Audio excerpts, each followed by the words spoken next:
Hoje, para a maioria de nós, o café é apenas aquela bebida necessária para começarmos bem o nosso dia. Mas durante quase um século, essa semente foi o verdadeiro coração político e financeiro do Brasil. O café foi o que financiou a transição do trabalho escravo para o trabalho assalariado, ergueu as ferrovias, expandiu o Porto de Santos, construiu os palacetes da Avenida Paulista e ditava quem ocuparia o cargo de presidente da República. No começo do século XX, mais de 70% de tudo que o Brasil vendia era apenas uma única coisa: café. Mas, infelizmente, colocar o destino de uma nação nas mãos de um único produto agrícola cobrou uma conta trágica. Quando a economia mundial desabou, o Brasil se viu com montanhas de sacas de café encalhadas, a elite financeira do país falida e uma decisão inacreditável: queimar bilhões de quilos da nossa maior riqueza para evitar o colapso total do país. Se você quer entender como o cheiro de café torrado tomou conta de estados inteiros e mudou para sempre o rumo da nossa história, e claro, garantir que esse canal continue te entregando aulas completinhas como essa, desce a tela agora, se inscreve no canal e deixa o seu like. Não custa nada e você ainda me ajuda muito. Hoje nós vamos dissecar a crise do café no Brasil. Vamos entender direitinho os bastidores do Convênio de Taubaté, o impacto que teve a crise de 1929 aqui no Brasil, o papel da Revolução de 1930 nessa história toda e, claro, os nomes por trás das decisões extremas tomadas por Getúlio Vargas e como essa tragédia econômica acabou forçando o nascimento do Brasil industrial. Para a gente entender bem o que aconteceu nessa história, a gente precisa voltar lá para a República Velha, entre os anos de 1889 e 1930. O solo fértil de terra roxa do Oeste Paulista e do Vale da Paraíba transformou o Brasil num gigante desse setor de café. O Brasil produzia quase 80% de todo o café produzido no planeta. Toda essa hegemonia global acabou criando a política do café com leite. Essa política era coisa boba. Era um acordo informal onde as oligarquias cafeeiras de São Paulo e Minas Gerais alternavam para fazer as indicações de quem seria o presidente da República. Ou seja, o Estado brasileiro existia para proteger o café. Só que essa brincadeira toda tinha uma contradição meio perigosa. Como o café dava lucros extraordinários, os cafeicultores não paravam de desmatar para plantar novos cafezais. Só que o café é uma cultura permanente. Então anota aí, um cafeeiro, um pé de café demora de 4 a 5 anos para começar a produzir. Agora, depois que ele produz, ele vai continuar produzindo café por décadas. Então a oferta crescia a passos longos, mas o consumo mundial crescia muito lentamente. Então no ano de 1906, prevendo que uma superprodução faria o preço do café desabar, os governadores de São Paulo, Minas Gerais e Rio de Janeiro se juntaram e fizeram o chamado Convênio de Taubaté. Aí qual foi a ideia deles? Eles começaram a utilizar de um mecanismo chamado socialização das perdas. O governo brasileiro pegaria empréstimos bilionários com bancos estrangeiros, principalmente ingleses e americanos, e usavam esse dinheiro para comprar todo aquele café excedente, ou seja, os cafés que sobravam dos fazendeiros, e armazenavam todo esse café em armazéns. Ou seja, tirando esse excesso de café produzido do mercado, eles mantêm o valor, o preço do café lá em cima. Então, no fim das contas, o fazendeiro recebia a parte dele, o governo estocava esse grão de café e essa conta imensa do empréstimo bilionário era paga cobrando impostos da população brasileira e, claro, desvalorizando a moeda nacional da época, que era o R$1.000. Isso, gente, funcionou por anos, mas essa prática acabou gerando um vício econômico fatal. Os cafeicultores continuavam plantando sem parar, porque eles sabiam que se o mercado não comprasse, o governo era obrigado a comprar toda essa quantidade de café que sobrasse. No final da década de 1920, a bomba relógio explodiu. A dívida pública para manter essas milhões de sacas de café estocadas em armazém era monstruosa, era uma quantidade de dinheiro absurda. E aí, acredite ou não, para piorar a situação, as condições climáticas dos anos de 1928 e 1929 foram perfeitas para a produção. Ou seja, as safras de 1929 e 1930 foram uma monstruosidade. O Brasil produziu mais de 28,9 milhões de sacas de café nesses anos.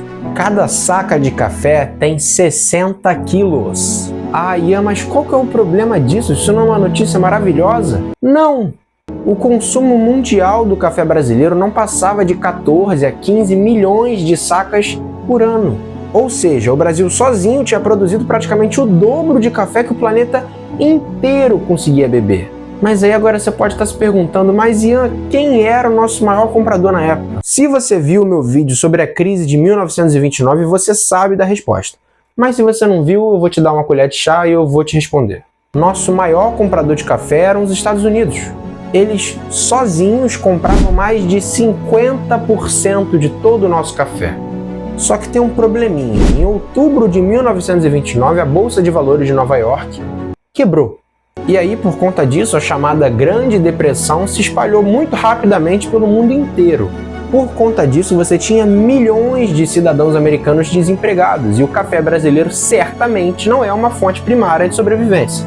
Então, todas essas famílias que foram impactadas pela crise rapidamente cortaram o café brasileiro de seu orçamento. Por conta dessa catástrofe econômica, a demanda americana sobre o café simplesmente parou de existir da noite para o dia. O valor da saca de café no mercado internacional caiu de cerca de 200 mil réis para mais ou menos 21 mil réis em pouquíssimo tempo. O presidente do Brasil na época, que era Washington Luiz, era defensor do livre mercado e, portanto, ele se recusou a produzir mais moeda e simplesmente abandonou a oligarquia paulista. E aí, por conta disso, todos aqueles fazendeiros que tinham utilizado suas terras e suas futuras safras de café como garantia nos bancos, acabaram quebrando. Ou seja, o sistema financeiro brasileiro entrou em colapso.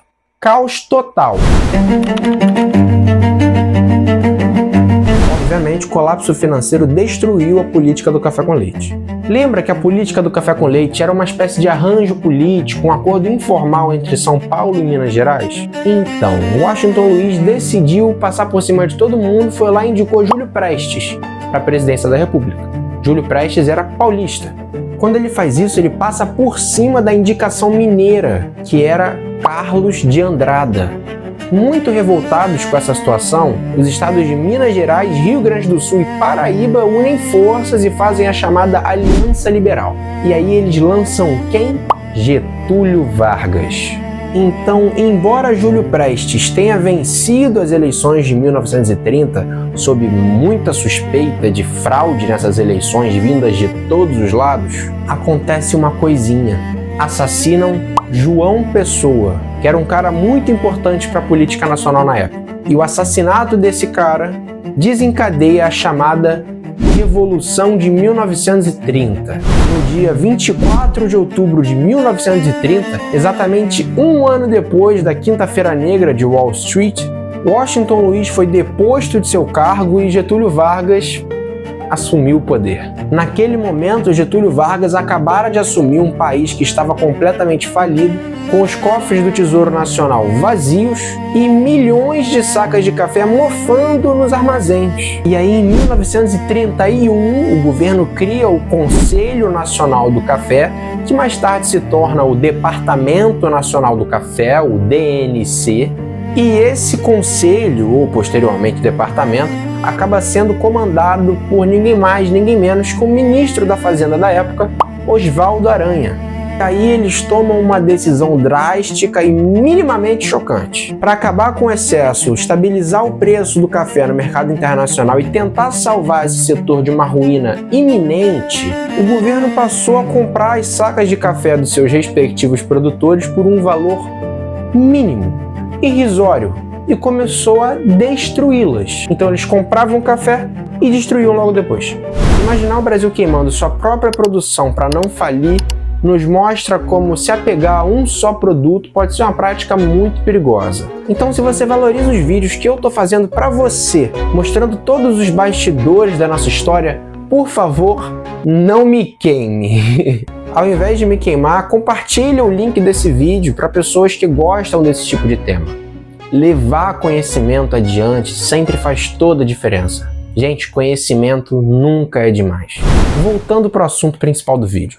Entre os anos de 1931 e 1944, o governo brasileiro destruiu cerca de 78,2 milhões de sacas de café. Isso equivale a mais de 4,5 bilhões de quilos de café. Essa quantidade seria suficiente para abastecer o consumo de todo o planeta por quase 3 anos seguidos. O café era jogado no mar, em transatlânticos, perto do Porto de Santos, virava adubo, mas a maior parte mesmo era empilhada em montanhas gigantescas de café no interior de São Paulo e incineradas. Tacavam fogo no café, literalmente. Por conta disso, uma fumaça preta que tinha um cheirinho característico de café torrado cobria os céus do estado de São Paulo durante anos. A quantidade de café queimado era tão absurda que locomotivas da Companhia Paulista de Estradas de Ferro começou a usar café queimado misturado com alcatrão como combustível. E isso muitas vezes chegou a substituir o carvão. Essa destruição em massa das safras de café conseguiu conter muito lentamente a queda dos preços. Com isso, o recado histórico foi dado. O modelo agrário exportador do Brasil estava liquidado. Os grandes cafeicultores e investidores que sobreviveram a essa crise entenderam que continuar colocando rios de dinheiro na terra era um risco inaceitável. Todo o capital que antes financiava novos cafezais começou a ser direcionado para as cidades. Toda aquela infraestrutura que havia sido anteriormente montada para servir ao café, ou seja, malha ferroviária, rede elétrica, Porto de Santos, uma quantidade assustadora de mão de obra nacional e imigrante, tudo isso passou a ser utilizado para o desenvolvimento de indústrias urbanas. Getúlio Vargas, inclusive, corretamente aproveitou o momento para promover a industrialização por substituição de importações. Mas o que isso significa? Eu te explico.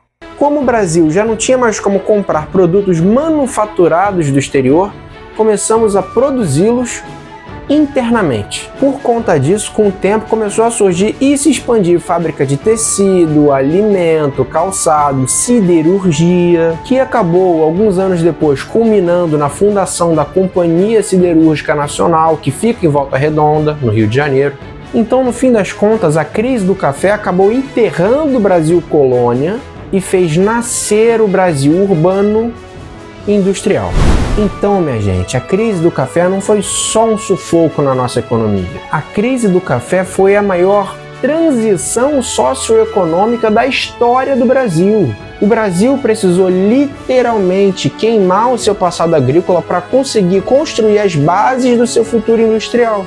E no fim das contas, hoje, o Brasil continua sendo o maior produtor e exportador de café do mundo, com uma única e essencial diferença. O café representa, sim, uma grande fonte de orgulho e qualidade do nosso país, mas não é mais a nossa única salvação. Mas e você?